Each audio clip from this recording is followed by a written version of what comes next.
Hello అండి, ఎలా ఉన్నారు? అంటే ఫిజికల్లీ మెంటల్లీ నాట్ స్టేబుల్. ఎందుకు? స్ట్రెస్ బాగా ఎక్కువగా ఉంది. నిద్రపోయి ఆల్మోస్ట్ 14-15 డేస్ అయింది. రాగానే కూడా మీరు అన్నారు ఫేస్ అంతా ఇట్లా అయిపోయిందని. మీకు నిద్ర లేకుండా చేస్తుంది ఎవరు? నిద్ర లేకుండా చేస్తుంది నా ఆలోచనలు. ఎందుకు? ఏం ఆలోచనలు అంత నిద్ర లేకుండా? స్ట్రెస్ అంటే నేను ఒకటి అనుకున్నాను, అది ప్రాపర్గా జరుగుతుందా లేదా అని చెప్పేసి ఒక్కొక్కటి స్టెప్ బై స్టెప్ చేస్తున్నా. ఫస్ట్ సమాజంలో చాలా జరుగుతుంటాయి కదా మా దగ్గర, ప్రతిదానికి మీరు మాత్రం ఎందుకు రెస్పాండ్ అవుతుంటారు? ప్రతిదానికి రెస్పాండ్ అవ్వను. నా నోటీస్కి ఏది వచ్చిందో నేను చూసాను అనుకో, అది కొంచెం చెప్పాలి అనిపిస్తే చెప్తాను, బాధ ఇస్తే చెప్తా, ఎనీ టైం చెప్తాను. అది నైట్ 2నా 3నా నాకు నిద్ర పట్టినప్పుడు అలా స్క్రోల్ చేస్తున్నప్పుడు ఏదైనా కనిపించింది అనుకో, దాని మీద రెస్పాండ్ అవ్వాలనిపిస్తే అవుతూ అవుతారు. ఇప్పుడు అంటే పర్సెప్షన్ మనం ఎలా అవుతాం అనేది కూడా ఉంటుంది కదా. ఇప్పుడు జేసీ ప్రభాకర్ రెడ్డి గారి ఇష్యూ అదే కదా. ఇప్పుడు మొత్తం Madhavi Latha talk of the town, talk of the state ఎందుకైంది అంటే జేసీ గారి ఇష్యూ. జేసీ అక్కడ ఈవెంట్ పెట్టారు, ఆ ఈవెంట్కి వెళ్తే లేడీస్కి ప్రొటెక్షన్ ఉండదు. That's what you feel. అది మీరు ఎక్స్ప్రెస్ చేశారు. దాన్ని ఇంకో రకంగా చేసి ఉండొచ్చుగా. ఎలా? జేసీ గారు ఆడపిల్లలందరినీ బయటికి తీసుకురాకండి, దయచేసి ఈ ప్రోగ్రామ్ విత్డ్రా చేసుకోండి అని ఆయనకు రిక్వెస్ట్ చేసి ఉండొచ్చుగా. అంతమంది మహిళలకు రిక్వెస్ట్ చేసే బదులు ఆయనకే రిక్వెస్ట్ చేసి ఉండొచ్చుగా. అది ఎవరు చేస్తున్నారు నాకు తెలిస్తే కదా. ఫస్ట్ ఆఫ్ ఆల్ చెప్పారు కదా మీరు జేసీ దివాకర్ రెడ్డి. నో మీరు ఆ పేరు తీసుకోలేదా? నో. జేసీ పార్కులో జరుగుతుందట అండ్ పార్కు గురించి కూడా నేను మాట్లాడలేదు, తిరిగి వచ్చే దారిలో అని చెప్పాను. దాన్ని చిలువలు పలవలు చేసి జేసీ పార్కులో ఏదో జరుగుతుందట, జేసీ పార్కులో డ్రగ్స్ ఉన్నాయంట, ఏదేదో చేశారు. ఫస్ట్ వినాలి కదా ఎవరన్నా మాట్లాడేటప్పుడు. నేను అదేం చెప్పలేదు, తిరిగి వచ్చే దారిలో. ఎందుకంటే ఆ పెన్నా నది ఒడ్డున సో గాంజా కొంతమంది ప్రతి చోట్ల కొంతమంది ఉండడం అనేది చాలా న్యాచురల్. సో ప్రపంచం అంతా అట్లా అందరూ ఉత్తమ పురుషులు ఉత్తమ మహిళలు జరుగుతున్నాయి అండ్ ఆంధ్ర గవర్నమెంట్ చాలా క్లియర్ గా చెప్పింది భయంకరంగా గాంజా ఉంది అని చెప్పేసి. అండ్ అక్కడ లోకలైట్స్ కూడా చాలా మంది చెప్పారు. కొంతమంది ఇప్పుడు వాంటెడ్లీ అలా చేస్తున్నారు అని కాదు, తెలియకుండా అలవాటు పడిపోతున్నారు, దానికి బానిస అయిపోతున్నారు. అందరూ యంగ్స్టర్సే, మళ్ళీ అంత నాలెడ్జ్ ఉన్నోళ్ళు కాదు. ఆ టీనేజ్ నుంచి అంటే లైక్ 17, 18, 19 సో సఫర్ అయ్యేది పేరెంట్సే, అలవాటు పడింది వీళ్ళు. సో అందులో 31st నైట్ అనగానే దెర్ ఇస్ నో టుమారో అన్నట్లు అన్లిమిటెడ్గా మనకు ఇంకా అంతే తాగడం, ఇంకా అదే ప్రోగ్రామ్ యాక్చువల్లీ చెప్పాలి అంటే. సో దానివల్ల ఏదైనా ఘటనలు జరుగుతాయేమో అని safety precautions. 31st night is nothing but తాగడం ఎగరడం ఎవరికైనా. అవును, లేకపోతే నైట్ మెలకు ఉండి ఏంటి సెలబ్రేట్ చేసడానికి ఏం చేయడానికి అంటే తాగి ఎగురుతా మళ్ళీ నెక్స్ట్ డే ఏమన్నా ప్రాబ్లమ్స్ అన్ని సాల్వ్ అవుతాయా? 1వ తారీఖు తాగిన 2వ తారీఖు తాగి అందరూ మళ్ళీ గుళ్ళ ముందు ఉంటారు.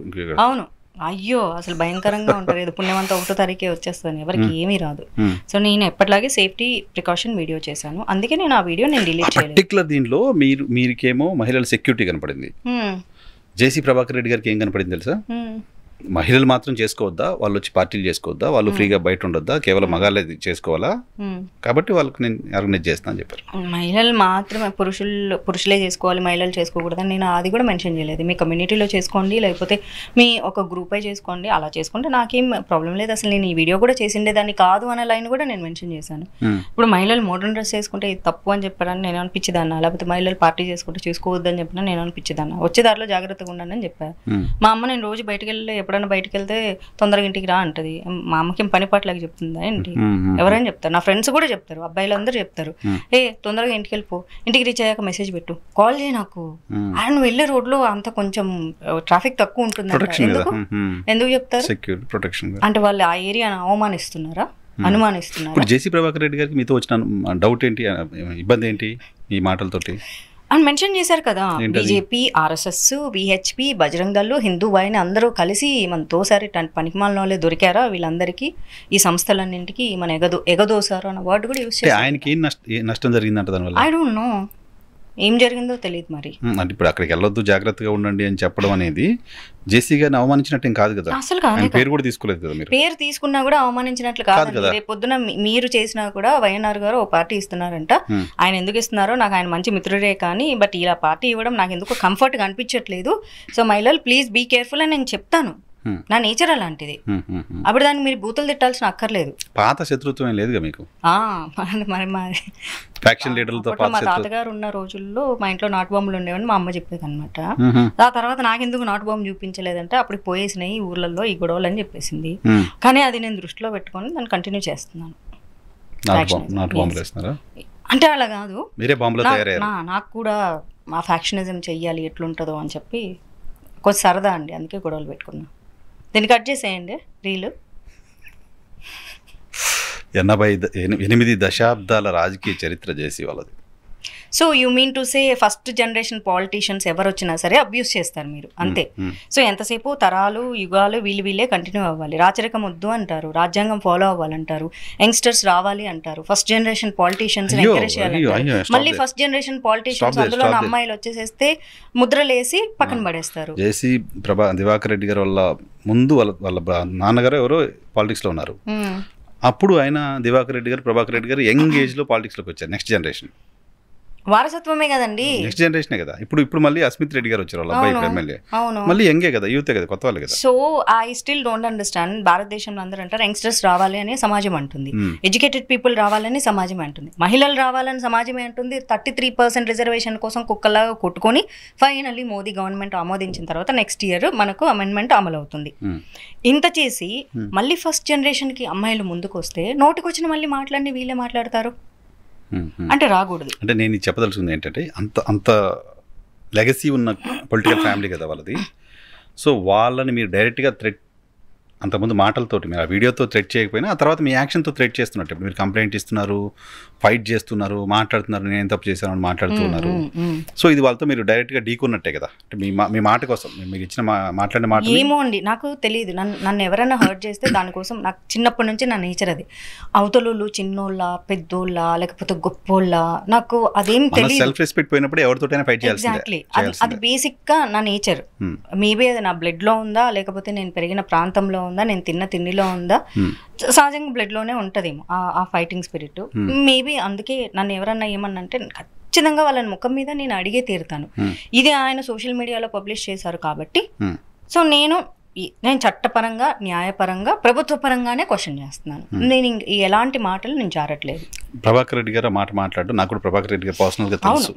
I know that you made a nice video and చాలా బాధ అనిపించింది ఆయన మాట మాట్లాడు, వ్యూవర్షిప్ కూడా వచ్చింది. చాలా బాధ అనిపించింది. ఆయన ఎందుకు అట్లా మాట్లాడుంటారు, వెనక్కి తీసుకుంటే బాగుంటుంది అనుకున్నా, తర్వాత వెనక్కి తీసుకున్నారు ఆయన.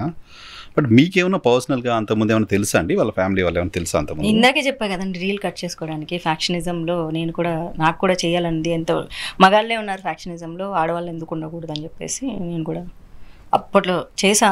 మధ్యలో గ్యాప్ వచ్చింది సినిమాల వల్ల, మళ్ళీ మొదలు పెట్టాను. నేను ఇంటర్వ్యూలో ఇంట్రడక్షన్ ఇవ్వాలా, ఇంట్రడక్షన్ ఇస్తే నేను మాధవీలతను ఏమని చెప్పాలి, బీజేపీ నాయకురాలు అనాలా, లేకపోతే హిందూ ధర్మ ప్రచార బాధ్యతలు చూస్తున్న ఒక నాయకురాలుగా చూడాలా, లేకపోతే యాక్ట్రెస్ అనాలా, లేకపోతే ఏమనాలో తెలియదని అనలే. ఇప్పుడు ఇకపైన ఇంటర్వ్యూస్ అన్నింటిలో ప్రముఖ ఫ్యాక్షనిస్ట్ మాధవీలత అని పిలవాలేమో. వెర్సటైల్ అని చెప్పుకోండి. నేను ఒకటే బిలీవ్ చేస్తాను, మనకున్నది ఒక్కటే లైఫ్, ఆ ఒక్క లైఫ్లో మనకు నచ్చినవన్నీ చేయాలి. ఇప్పుడు లేదనుకోండి, మళ్ళీ మనిషి జన్మ అంటే నాకు వద్దు, నాకు అసలు ముక్తి కావాలి, నాకు స్వర్గం వద్దు, ఏమీ వద్దు, నాకు ఇంకా అసలు ఏ జన్మలు కూడా వద్దు. అప్పుడు నాకు ఇంట్రెస్ట్ ఉన్న ఏమైనా చేయాలి. నాకు నటన అంటే ఇష్టం, సినిమా రంగంలోకి వచ్చా. మేబీ నా నేచర్కి సినిమా రంగం సెట్ అవ్వకపోవచ్చు, రంగం కాదు కానీ మేబీ కొంతమంది మనుషులు సెట్ అయ్యిండకపోవచ్చు.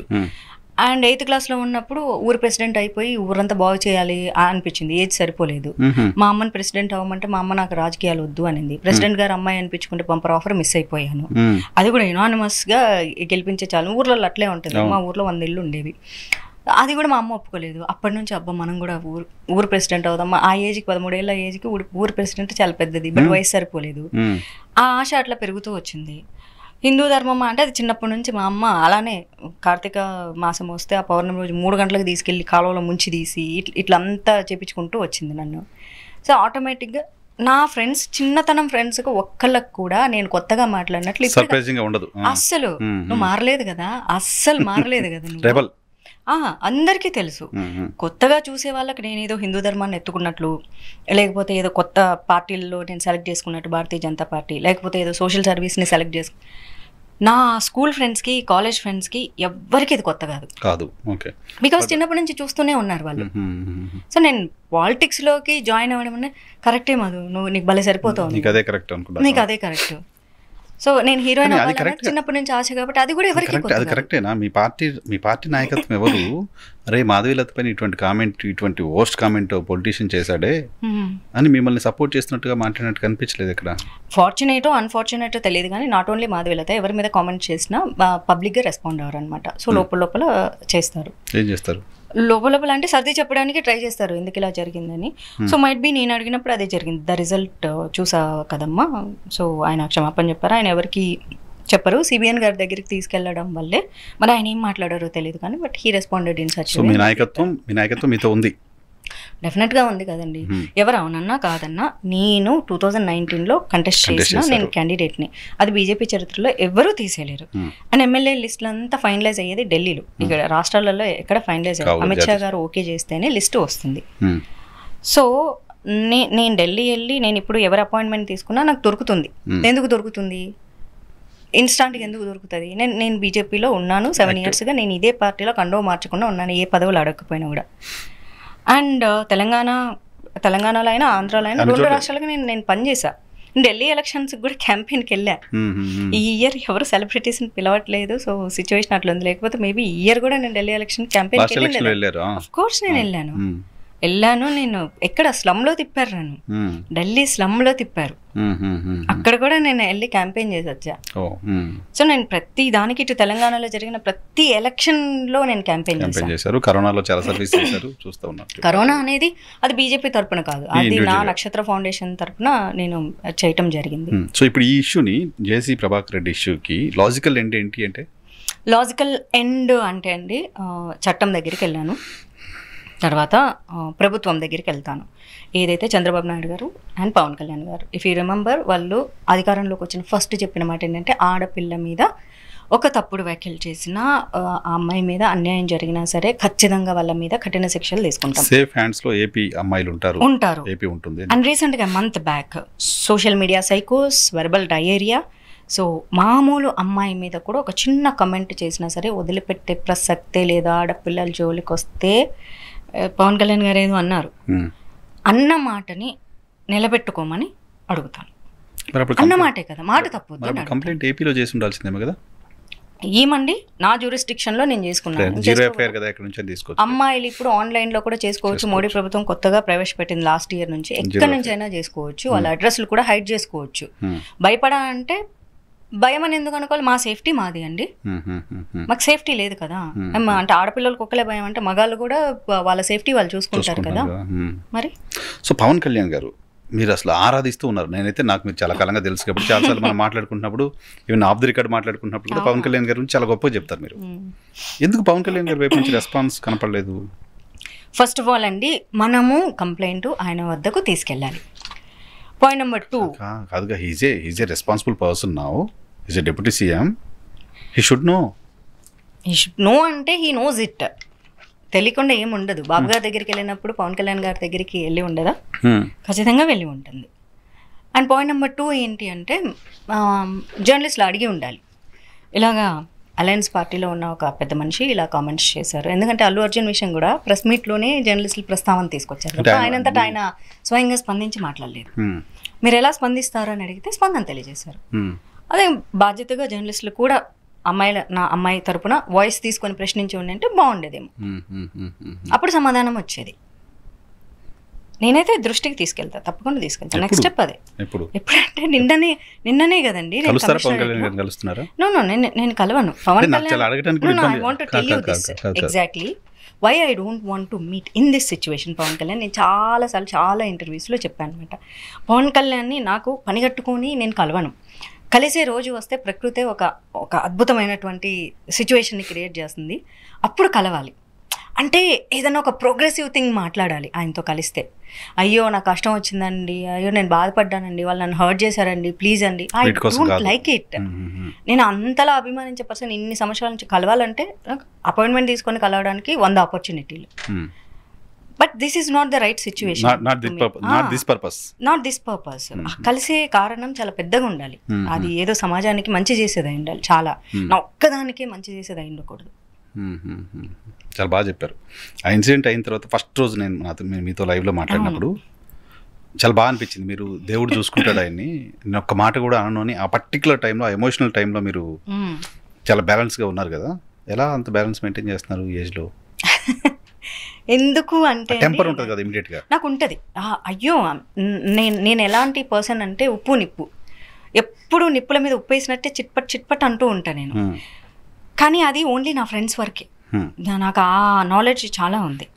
నా ఫ్రెండ్స్ వరకు నేను చాలా టెంపర్ లూజ్ అవుతూ ఉంటా, బికాజ్ వాళ్ళని ఏమన్నా భరిస్తారు కాబట్టి, because they knows me very well. తిన కోపం ఊరికే కాసేపు, తర్వాత షీజ్ అంటే డీప్ కనెక్షన్ పెట్టుకుంటుంది ఫ్రెండ్షిప్ విషయంలో, బాండింగ్స్కి చాలా వాల్యూ ఇస్తుంది అని. ఎమోషనల్ పర్సన్ ఆమె very much 100% emotional, little practical, little logical కూడా కాదు, 100% ఎమోషనల్ పర్సన్. సోషల్ మీడియాలో ఒక 100 తిట్లు తిట్టే వరకు భరిస్తా, 101 తిట్టుకి నేను భరించను, లేదా 99 వరకు భరిస్తా శ్రీకృష్ణ లాగానే, 100వ దానికి రియాక్ట్ అయిపోతాను. సీరియస్ ఇష్యూస్ వచ్చాయనుకోండి చాలా బ్యాలెన్స్డ్గా ఉంటారు అస్సలు. అంటే మిగతా సీరియస్ ఇష్యూస్ వేరే అండి, ఇది డైరెక్ట్గా మీ గురించి మాట్లాడిన మాట. అవును, లైఫ్లో చాలా పెద్ద మాట తీసుకోవడానికి కూడా నేను మాట తీసుకోవడానికి కూడా ఇష్టం లేదు. అటువంటి మాట నాకు తెలిసి మీరు ఇప్పటివరకు ఫేస్ చేసి ఉండరు ఇక్కడ. అంటే ఎవరో ఇట్లా 2021 కూడా తెలియని వాళ్ళు, useless fellows, but not politicians. ఎందుకంటే పాలిటీషియన్స్ని చాలా మంది ఫాలో అవుతారు. ఎవరో ఫేస్లెస్, లేకపోతే 10 మందో 20 మందో 100 మందో 1000 మందో ఫాలోవర్స్ ఉన్న వాళ్ళు అన్నం వల్ల సొసైటీలో వాళ్ళని రివర్స్లో తిట్టేవాళ్ళు తప్ప వాళ్ళ వల్ల పెద్ద ఇన్ఫ్లుయెన్స్ అయ్యే వాళ్ళు ఎవరు ఉండరు. బట్ పాలిటీషియన్స్ అనేవాళ్ళు వాళ్ళ ఫాలోవర్స్ ఇప్పుడు చూడండి, what ever he said it is right అంటున్నారు. ఈమె పోయి కెలుక్కుంది, సరే అండి, నేను బాధ్యతగా ఫీల్ అయ్యాను. బోల్డ్ ఎంతమంది కెలుకు, మొన్న ఒక ఛానల్లో లైవ్కి వెళ్తే కాల్ చేసి మరీ అంటున్నారు కెలుకు, వయసులో పెద్దోళ్ళు కూడా, మీ తండ్రి లాంటోడు, సారీ చెప్తే క్షమించేది లేదా, ఇంకా లాగుతున్నావు అని. తండ్రి కూతురు అటువంటి మాట్లాడతాడా? ఎగ్జాక్ట్లీ అండి. నా తండ్రి ఇలా, ఫస్ట్ ఆఫ్ ఆల్ మా ఇంట్లో అట్లాంటి భాష నేర్పించలేదు, మా ఇంట్లో అలాంటి పదాలు మా తండ్రి వాడరు. మా ఇంట్లో ఫార్చునేట్లీ ఏంటంటే చెప్పాను కదండి, ఉన్నది ప్రస్తుతానికి ప్రకాశం జిల్లా అయినప్పటికీ కూడా earlier it was in Kurnool జిల్లా. ఇప్పుడు మార్కాపురం జిల్లా అయితే మళ్ళీ అది రాయలసీమ ప్రాంతం కిందకే వస్తుంది. ఆహార్యము అన్ని రాయలసీమ కింద. ప్రకాశం పశ్చిమ అంతా రాయలసీమ. అవును. సో మా ఊర్లో అమ్మి అంటారు. మా అన్నలు మా అమ్మకి వచ్చి చిన్నప్పుడు ఏదో కంప్లైంట్ చెప్తూ ఉంటారు కదా చెల్లెల మీద, మా అమ్మ ఇట్లా చేసిందంటే, రైట్రా నువ్వు చదువుకుంటున్నావా, స్కూల్కి పోతున్నావా అని. చదువుకోని వాళ్ళు, ఏదో తెలియని వాళ్ళు అమ్మి అంటారు. నువ్వు అట్లా అనకూడదు. తను ఎవరు? మీ చెల్లెలు, తనకు పేరుంది, మధు ఇట్లా చేసింది అని చెప్పు. అది కూడా చేతగాలనుకో, ఆ అమ్మాయి ఇలా చేసింది అని చెప్పు. ఇంకొకసారి అమ్మి గిమ్మి అని అంటే పొలు రాలుతాయని చెప్పారు. అప్పటి నుంచి మా ఇంట్లో మా అన్నలు సరదాగా మామూలుగా చెల్లిని ఏమే వస్తే టీజ్ కాదు, పిలిచేటప్పుడే అది కాదే అంటారు. నెవర్ చెల్లిని కానీ భార్యను కానీ ఏమే అనే చరిత్రలు మా ఇంట్లో ఉండవు. అలా పెంచింది మా అమ్మ. సో అలాంటప్పుడు నా తండ్రి అలాంటి మాట అంటే పొడిచిపోరు దొబ్బుతాం మా తండ్రిని. మా ఇంట్లో అదే నేర్పించారు. మరి మా నాన్న అలాంటి భాష మాట్లాడరు. ఒకవేళ అమ్మ తప్పైపోయిందమ్మా కోపంలో అన్నానంటే, సారీ డాడీ, నేను కూడా కత్తితో పొడిచేసాను డాడీ, నేను ఆ విషయం పొరపాటున అయిపోయింది, చచ్చిపో అని చెప్తా. So this is not right అండి. అంతకంటే ఎక్కువ మనం మాట్లాడలేం కూడా, వదిలేద్దాం అక్కడికి. అంటే పెద్ద మనుషులు లైవ్ లో కాల్ చేసి అంటున్నారు, ఇది లైవ్ లో జరిగింది. కాలర్స్ ఇంకొక పర్సన్ ఎవరో కాల్ చేసేసి, I'm very educated, whatever he said, JC is our inspirational person, whatever he said is 100% right, you deserve it, those kind of words, oh very good educated person అండి మీరు అని చెప్పాను. Industry ఎందుకు నిద్రపోతుందండి? Industry నిద్రపోలేదండి. I must thank you. మీరు చాలాసార్లు industry నిద్రపోతుందని చెప్పి నేను ఫోన్ చేసి చెప్పంగానే రెస్పాండ్ అవుతామన్నారు. ఎందుకు అంటే ఒక చిన్న ఖండన కూడా చేయలేదనే కదా పార్టీ వాళ్ళు మీరు అడిగింది పబ్లిక్గా. కానీ పబ్లిక్గా నేను అడిగినందుకు వచ్చి ఖండించారు.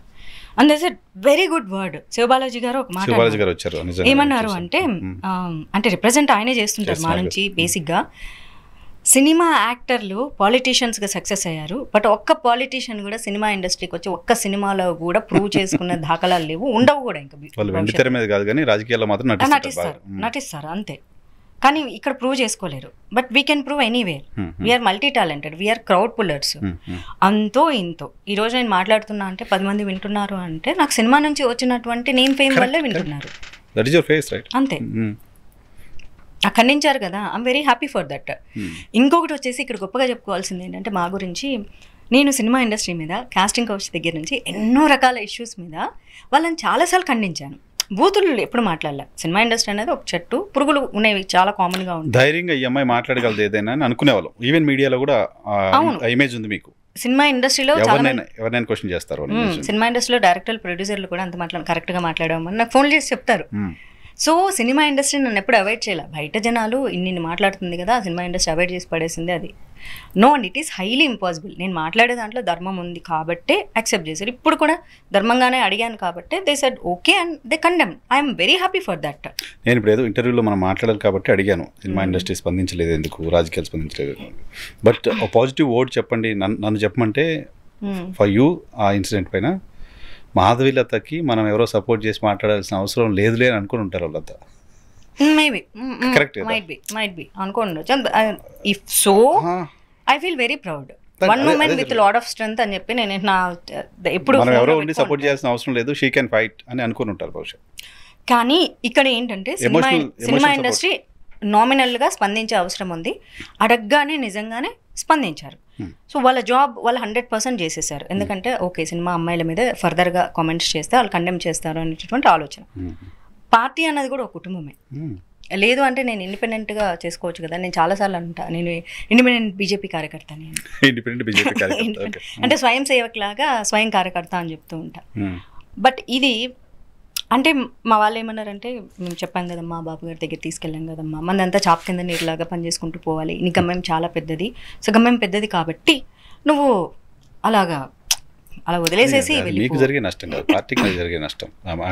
మీపై మాత్రమే కామెంట్ చేయాల, తన పైన యామిని గారి పైన కూడా కామెంట్ చేశారు. అవును, she's official spokes person. Yes, but thank God ఆ అబ్యూజ్ సినిమా అమ్మాయిన ఎందుకు నన్ను చేశారు, తనే పార్టీలు మారింది ఇక పనిమాలలో ఇలా అన్నారనమాట. బట్ వాట్ ఎవర్ అండి, అంటే నేను బిలీవ్ చేస్తా దీన్ని సెంట్రల్ వరకు తీసుకెళ్తే ఖచ్చితంగా కన్సిడర్ చేస్తారన్న నమ్మకం నాకు ఉంది. ఎందుకంటే మొన్న ప్రియాంక గాంధీ మీద సో ఢిల్లీ ఎమ్మెల్యే కంటెస్టెంట్ ఒక మాట అన్నందుకు, నోటు జారినందుకు పీకేశారు కంటెస్టెంట్గా. లేదు అయిపోయింది, ఇంకా అతని లైఫ్లో ఇంకోసారి ఎమ్మెల్యే టికెట్ ఇంకా కలలే, అవి అసాధ్యం. సో అంతా చేయగలిగారు కాబట్టి, అంటే మా సొంత పార్టీ పక్క పార్టీ కాదు, అపోజిషన్ పార్టీ వాళ్ళని అన్నా సరే తీశారు కాబట్టి ఇది వాళ్ళ దృష్టికి, ఇప్పుడు ప్రధానమంత్రి దృష్టికి తీసుకెళ్ళాలంటే ఇక్కడ ఏం జరిగింది ఆంధ్రాలో తెలియదు కదా, మా పార్టీ వాళ్ళు తీసుకెళ్ళాలి. వాళ్ళు తీసుకెళ్ళలేరు కాబట్టి నేను తీసుకెళ్తాను. నేను 100% పిఎంఓకి రిజిస్టర్. ఇప్పుడు నేను పిఎంఓకి ఒక రిపోర్ట్ చేస్తున్నానంటే ఖచ్చితంగా దాఖలాలు, దానికి సంబంధించిన సాక్ష్యాలు చాలా బలంగా ఉండాలి. సరదాగా నేను పిఎంకి లెటర్ రాసి సరదాగా నేను పిఎంఓకి రాస్తే పార్టీ నుంచి పీకేస్తారు, జీవితంలో మళ్ళీ ఆ పార్టీలో నేను ఉండలేను. కానీ నేను హర్ట్ అయ్యాను, ఆయన పార్టీని కూడా నిందించాడు చాలా, మొత్తం అన్నాడు కదా బీజేపీ వాళ్ళంతా థర్డ్ గ్రేడ్ జెండర్స్ కంటే చాలా చీపు. ఈ వివిధ క్షేత్రాలు కూడా ఈ ఆర్ఎస్ఎస్ వాళ్ళు, విహెచ్పి వాళ్ళు, బజరంగ్ దళ వాళ్ళు వీళ్ళందరూ ఎగదోసి పంపించారు. పార్టీలో ఇట్లాంటి ఆమె తప్ప ఇంకెవరు ఇట్లాంటిది తప్ప ఇంకెవరు దొరకలేదా మీకు అంటే, ఆఖరికి నన్ను ఎమ్మెల్యే క్యాండిడేట్గా ఓకే చేసిన అమిత్ షా గారిని కూడా అవమానించినట్లు. ఆయనే కదా నన్ను ఫైనలిస్ట్ చేసింది. సో అంటే బీజేపీ వాళ్ళకి ఇట్లాంటి వాళ్ళు దొరకలేదంటే బీజేపీలో ఉండే ఆడవాళ్ళందరూ ఇట్లాంటి వాళ్ళ. దీన్ని కనుక నిజంగా ఆలోచన చేస్తే, లాఫుల్గా ఆలోచన చేస్తే, ఆయన పురంధేశ్వరి గారిని కూడా అన్నట్లే అదే ఐడియాలజీతో ఆవిడ స్టేట్ ప్రెసిడెంట్గా ఉన్నారు కదా, అన్నారు కదా, ఇట్లాంటి వాళ్ళే బీజేపీలో ఇట్లాంటి వాళ్ళు తప్ప, ఇట్లాంటి వాళ్ళు తప్ప.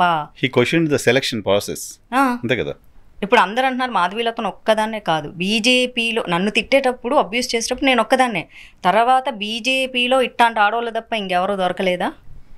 కరెక్ట్. సో మొత్తం ఉమెన్ కమ్యూనిటీని మొత్తం అనేసాడు. బీజేపీ వాళ్ళందరూ ఇట్లాంటి వాళ్ళనే తీసుకుంటారు బికాస్ అతనికి ఉన్నటువంటి హేట్రెడ్నెస్ ఆన్ బీజేపీ. అతనికి ఏదో లోకల్గా ఇష్యూస్ ఉన్నాయంట. లేకపోతే సత్యకుమార్ గారు, పారసారి గారు వాళ్ళు నా కోసం స్పెషల్గా ఏం స్పందించలేదు, మొత్తం బీజేపీని తిట్టారు కాబట్టే స్పందించారు.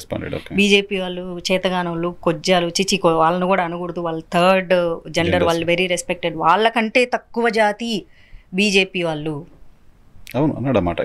అన్నాడు కదా, విజువల్ ప్రూఫ్తో అన్నాడు.